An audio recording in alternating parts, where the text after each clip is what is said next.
So if you could just tell me a little bit about yourself and what you do, that's how we will start. That'll be good. Sure. My name is Jessica O'Reilly, and I am a sexologist and relationship expert. I split my time between television. I host a show for Playboy TV and writing books. I have 4 different books, but then I spend most of my time traveling and speaking. So in Europe, in North America, and in the Caribbean. Okay, so what exactly is the show on Playboy TV exactly?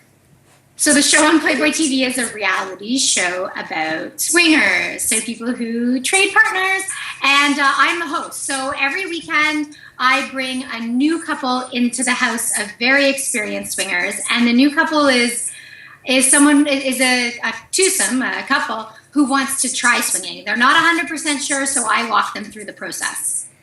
Okay, so in this reality show, is it real? Is it? I know you can't really tell me the secrets or whatever, but are they really swingers, or are they just acting it out? Oh no, they're really swingers. They're real people.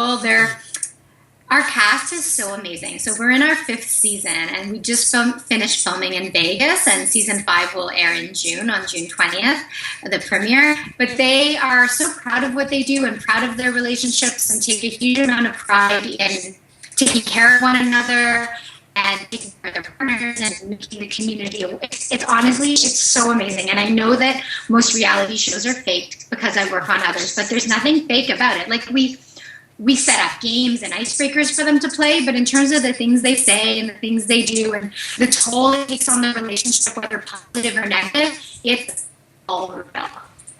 So what got you into sexology in the first place? I was a high school teacher, and I saw the gaps in the system. I was teaching in downtown Toronto, and I saw the costs of a sex education system that was failing. So I saw young people coming in dealing with STIs, HIV, unplanned pregnancy, emotional partner violence. And I went back to school to study and see how I could help train teachers and provide supports and resources to deliver more effective sex education. Okay, so you got it from school, so you were a teacher, and you saw this going with the children and all these things. And I know on your YouTube videos you were speaking about sex education in schools, and I read some of the comments, and some people are saying you don't know what you're talking about. Some people saying you know what you're talking about. Of course, you can get the negative, comments and what's not. But are you seeing a breakthrough in what you're doing? Am I seeing a breakthrough? No, I'm not.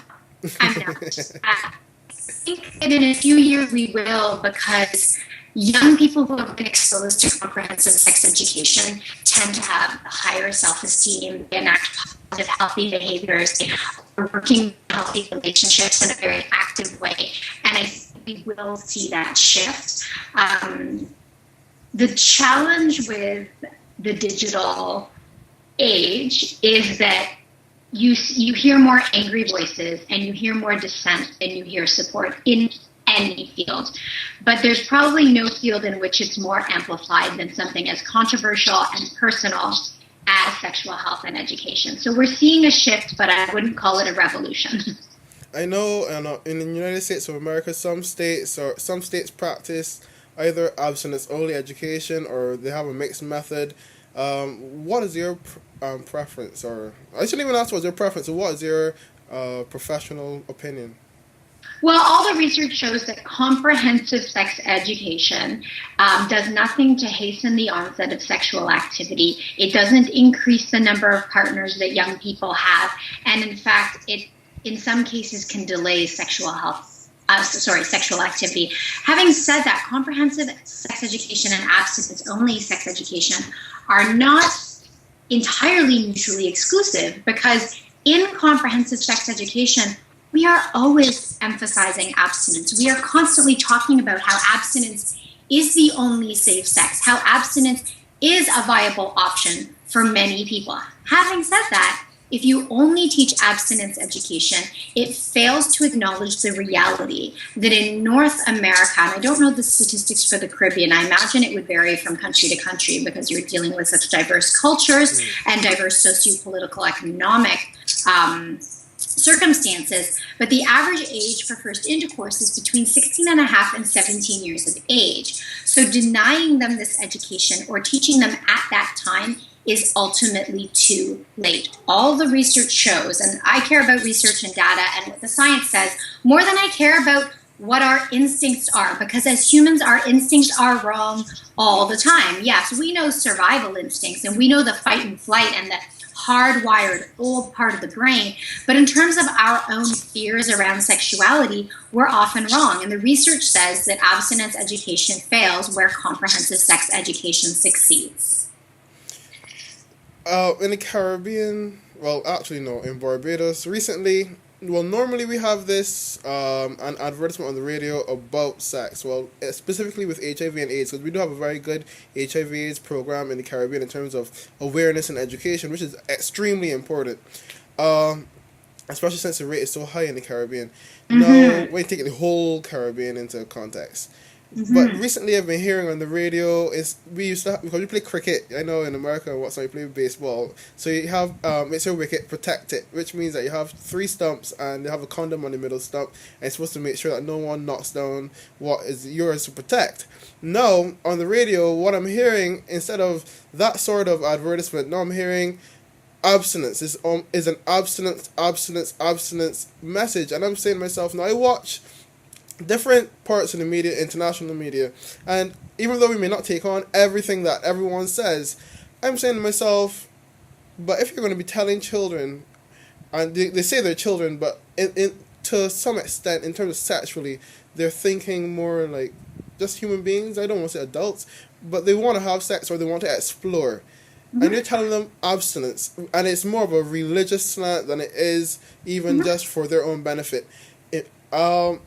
It seems a bit irresponsible for the authorities to only preach abstinence, especially when we're not even having conversations. I'm talking about the Caribbean context now, where we're not even having conversations about condoms in schools at all. That's not even a conversation that we're having. We had a conversation once about condoms in prisons. That didn't go well. But in terms of schools, so what would you think is the best approach to introducing? Because in America and Canada, you probably have sex ed in schools. But in the Caribbean, even though we might have sex ed in schools, we don't have it to the extent that one may hope that you would have it, so you would not have so many teenage pregnancies, especially for women who are adversely affected, because they're the only ones who can actually bear children, except for what we see, science making men give children now. But yeah, what would you say is the best approach for introducing sex education in schools? Well, I think we just need to look at it from a scientific perspective, and I also believe that in countries where there's a strong religiosity movement or component, that we acknowledge, here's the science, here's what religion says. You need to reconcile the science with your own personal, familial, cultural, and religious values. I don't think we want to silence any talk of religion, because it does play such an enormous role across the world, but more so in the Caribbean perhaps than in Canada. Canada, I'm from Canada, and my mother's from Jamaica, so I know that the religiosity continues to decline here in Canada, whereas it actually is on the uptake with young people in parts of the United States. The reality is it irresponsible? Yes, because young people, not kids, they're teenagers, 17-year-olds are having sex, and denying them accurate information is a really frightening thing. And I think it's more important than ever today in 2015 to provide accurate information, because if you don't, they will go to Facebook, they will go to YouTube, they will go to Google, they will go to sites where they're going to get inaccurate information. And if you look at countries that have more comprehensive sex education, you will see, and greater availability of condoms and access to reproductive services for women, you will see lower rates of teen pregnancy. You will see lower rates of HIV. And when you look at the Caribbean as a whole, HIV rates are quite high. And it does have to do with a lack of education, and it is connected with a lack of availability of condoms. And it's always interesting to me, because I think it's a good goal for some people to abstain until married. I think that works for some people, but the reality is the data says that for human beings, it doesn't work for the majority. So let's talk about what people are doing as opposed to what people value, because again and again, we see that talking about sex and talking about safer sex does not lead to sex. I always use the example, if you show a teenager how to clean a toilet, Are they going to want to clean a toilet? Are they going to say on a Saturday night, I want to clean a toilet? No. Just teaching somebody how to do something does not give them the inclination to do it. What gives them the inclination to do it is the fact that universally it feels good. It lets you connect with people. It's an emotional release. It's a form of self-expression. It's an expression of love. And we see this across culture. It doesn't matter where you are. It's an animal instinct. And I think if we start seeing sex as such, as opposed to something that's, highly problematic, which it can be, but it isn't always, will change the way we talk about sex and provide education.